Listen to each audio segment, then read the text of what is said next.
ഈ 90 മിനിറ്റുള്ള കളി അല്ലെങ്കിൽ ഇത്തവണത്തെ ലോകകപ്പ് ഫൈനലിന്റെ വേളയിൽ അത് നമ്മളെ ബോധ്യപ്പെടുത്തുന്നത് കേവലം കളിയോടുള്ള ഇഷ്ടം മാത്രമല്ല, മലയാളികൾക്കുള്ള ആപേക്ഷികമായ ചില മനോനിലയുടെ പ്രത്യേകത കൂടി ഈ കളിയും ഈ കളിയുടെ ഇഷ്ടവും നമ്മളെ പഠിപ്പിക്കുന്നുണ്ട്. ശ്രദ്ധിച്ചു നോക്കിയാൽ അത്തരം ചില കാര്യങ്ങളാണ് എനിക്ക് പങ്കുവെക്കാനുള്ളത്. ഒന്നാമതായി, ഈ സ്പെയിൻ എന്ന് പറയുന്ന ടീമിന് കേരളത്തിൽ അത്ര ഫാൻ ബേസിസ് ഒന്നും ഉണ്ടായിരുന്നില്ല.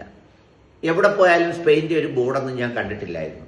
പക്ഷേ ഇപ്പൊ സ്പെയിനിന്റെ ഫ്ളാഗും സ്പെയിനിന്റെ ജേഴ്സിയും ഒക്കെ ഒരുപാട് പേര് തിരക്കി നടക്കുന്നുണ്ട്. എന്താ കാര്യം എന്നറിയോ?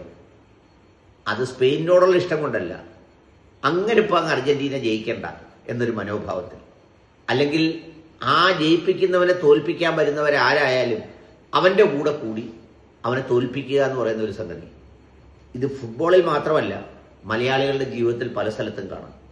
ഓഫീസിൽ കാണാം, കുടുംബത്തിൽ കാണാം, സമൂഹത്തിൽ കാണാം, സാമൂഹ്യ മാധ്യമങ്ങളിൽ കാണാം.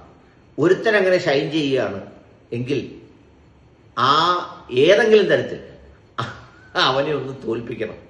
അല്ലെങ്കിൽ തോൽപ്പിക്കാൻ വരുന്ന, അപവാദം പറയുന്ന, അല്ലെങ്കിൽ എന്തെങ്കിലും അസത്യം വന്നാൽ ആ അസത്യം പറയുന്നവന്റെ കൂടെ കൂടിയെങ്കിലും അവനെ തോൽപ്പിച്ചേ മതിയാവും. അപ്പൊ അതുകൊണ്ട് എപ്പോഴും അങ്ങനെ വരുന്നവർക്ക് വലിയ പിന്തുണ കിട്ടാറുണ്ട്. ആ പിന്തുണയാണ് സ്പെയിനിന് കിട്ടുന്നത്. പിന്നെ വേറൊരു കൂട്ടരുണ്ട്. അവരെങ്ങനെയാണെന്നറിയോ? ഈ ആദ്യം ഒരു ടീമിനോടൊപ്പം നിന്നു, അവര് തോറ്റു. അപ്പൊ പിന്നെ എന്ത് ചെയ്തു? അടുത്തൊരു ജയിക്കുന്ന ടീമിന്റെ കൂടെ കൂടി. പിന്നെയോ അവരും തോറ്റെങ്കിൽ അടുത്തൊരു ടീമിന്റെ കൂടെ കൂടി. ഇങ്ങനെ ഓരോ ടീമിനോടും ഒപ്പം കൂടി കൂടി ആവേശം കാണിച്ചിട്ട് എല്ലാവരും കേൾക്കാൻ വേണ്ടി പറയും, ഞങ്ങള് കളിയഴക് കണ്ട് കളിയിൽ ഇടപെടുന്നതാണ്, ആര് നന്നായി കളിക്കുന്നുവോ അവരെ കൂടെ ഞങ്ങൾ നിൽക്കും. കളിയൊക്കെ ശരിയാണ്, പക്ഷെ എപ്പോഴും മനുഷ്യൻ ഒരു സബ്ജക്റ്റീവ് ജീവിയാണ്. അവൻ എന്തെങ്കിലുമൊക്കെ താല്പര്യങ്ങൾ ഉണ്ടാവും.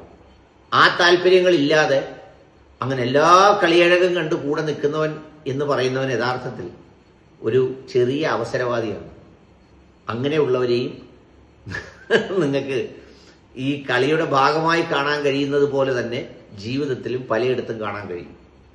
അധികാരമുള്ളവന്റെ കൂടെ നിൽക്കുക, പിന്നെ ആ അധികാരമുള്ളവൻ അത് നഷ്ടപ്പെടുമ്പോൾ അവനെ അങ്ങ് കളയുക, വീണ്ടും അധികാരമുള്ളവന്റെ കൂടെ നിൽക്കുക. ഇങ്ങനെ മാറിയും തിരിഞ്ഞും തൊട്ടിലാട്ടി ഇവരിങ്ങനെ തുടരും. മൂന്നാമതൊരു കൂട്ടരുണ്ട്, കുറച്ച് പാവങ്ങൾ. എൻ്റെ മോനൊക്കെ ആ കൂട്ടത്തിൽ വരുന്നതാണ്. അവരൊരു തോറ്റ ടീമിന്റെ ഭാഗമാണ്. പക്ഷെ തോറ്റെങ്കിലും ആ സ്നേഹം വിടാതെ ആ ജേഴ്സിയും ഇട്ട് ദുഃഖസാന്ദ്രമായി ഇരുന്ന് കളി കാണുന്നു. അവരുടെ ഉള്ളിൽ ഒരുപാട് വേദനയുണ്ടെങ്കിലും ആ വേദനയെല്ലാം സഹിച്ച് അവരെ ടീമിന്റെ കൂടെ നിൽക്കുക. അങ്ങനെ ഒരുപാട് പേരുള്ളത് പോർച്ചുഗലുകാരും ബ്രസീലുകാരുമാണ്. ഇവർ രണ്ടു കൂട്ടരും ഈ പറയുന്ന പോലെ വൈരാഗ്യ ബുദ്ധിയോട് ആർക്കെതിരെയും തിരിയുന്നില്ല. പക്ഷെ തങ്ങളുടെ ടീമിന്റെ ആ ജേഴ്സി കളയാനോ അതിനോടുള്ള സംഗതി ഉപേക്ഷിക്കാനോ തയ്യാറാവുന്നില്ല. അവർ കുറച്ച് നന്മയുള്ളവരാട്ടോ. എന്താണെന്നറിയോ? ഈ തോറ്റുപോയിട്ട് അവർ ഉപേക്ഷിക്കാൻ തയ്യാറാവാതെ തോറ്റവരെ ചേർത്ത് പിടിക്കുന്ന ചില ആളുകൾ. അങ്ങനെ ചില ആളുകൾ നമ്മുടെ ജീവിതത്തിലും നമ്മുടെ ചുറ്റുപാടിലും ഒക്കെ ഉണ്ട്. വേദനിക്കുന്ന നിമിഷങ്ങളിൽ നമ്മളിലേക്ക് ഓടിയെത്തുന്നവർ, നമ്മുടെ വേദനയിൽ നമ്മളെ ഇട്ടിട്ട് പോകാത്തവർ, നമ്മൾ തകർന്നു അല്ലെങ്കിൽ നമ്മുടെ എന്തെങ്കിലുമൊക്കെ നഷ്ടപ്പെട്ടു എന്ന് തോന്നുമ്പോൾ ഉപേക്ഷിച്ചിട്ട് പോകാത്ത മനുഷ്യർ. അത്തരം ചില മനുഷ്യർ നമുക്ക് സൗഹൃദത്തിലോ വീട്ടിലോ നാട്ടിലോ കിട്ടുന്നെങ്കിൽ നമ്മൾ കുറച്ച് സമ്പന്നരാണ്. ഇതൊക്കെ പറയുമ്പോഴും ഞാൻ അർജന്റീനിയൻ ഫാനാണ്. ഇപ്പോഴല്ല, മറഡോണ കളിക്കുന്ന കാലം മുതൽ എന്തോ വല്ലാത്തൊരു ഇഷ്ടമുണ്ട്. ആ മറഡോണയ്ക്ക് ശേഷം അത് മെസ്സിയിലേക്ക് മാറി. ഇപ്പോഴും നമ്മൾ സാറിന് പറയുന്നത് പോലെ തോറ്റാലും ജയിച്ചാലും ഞാൻ ഈ അർജന്റീന എന്ന് പറയുന്ന ടീമിനൊപ്പം നിൽക്കുന്ന ആളാണ്. ഇന്ന് രാത്രി അർജന്റീന ജയിക്കുമെന്ന് തന്നെയാണ് എൻ്റെ വിശ്വാസം, ആഗ്രഹവും പ്രാർത്ഥനയും.